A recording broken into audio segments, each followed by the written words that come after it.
देखिए बाबू बहुत सुंदर हुआ है, तो भाभी से सब लोग पूछ रहा है कि शिव जी के पूजल की विंध्याचल धाम गए, शिव जी के पूजल की विंध्याचल धाम गइलो, केकरा आशीर्वाद से हो लवाए सब पइलो, केकरा आशीर्वाद से होरी लवाए सब पइलो, शिव जी के पूजल की विंध्याचल धाम गए, केकरा आशीर्वाद से होरी लवाए सब पइलो।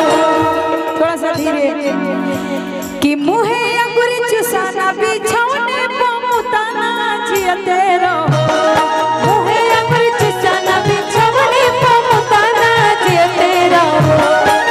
ये सोहर बाबू के आशीर्वाद के लिए हम लोग आते हैं कि मुहे अंगूर चुसाना बिछौने पमुताना जियते रहो, मुहे अंगूर चुसाना बिछौने पमुताना जियते रहो।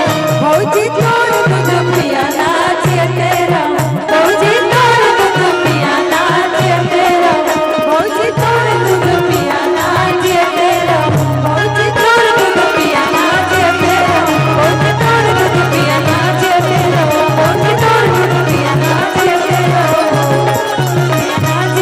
रहो।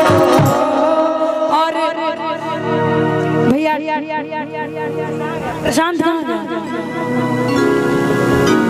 कि धके कमरिया हमर दाबो हो ए पुनवा के पापा कि आमा के बुलाइला तो आमा नहीं आवेली। बबुआ के बुआ कहाँ है? आइए समझिए। और भाभी बोलती हैं कि ननद के बुलाइला तो मुहे चमकावेली, अधके कमरिया हमर जाबो हो ए पुनवा के पापा, धके कमरिया हमर जाबो हो ए पुनवा के पापा, धके कमरिया हमर जाबो हो ए पुनवा के पापा।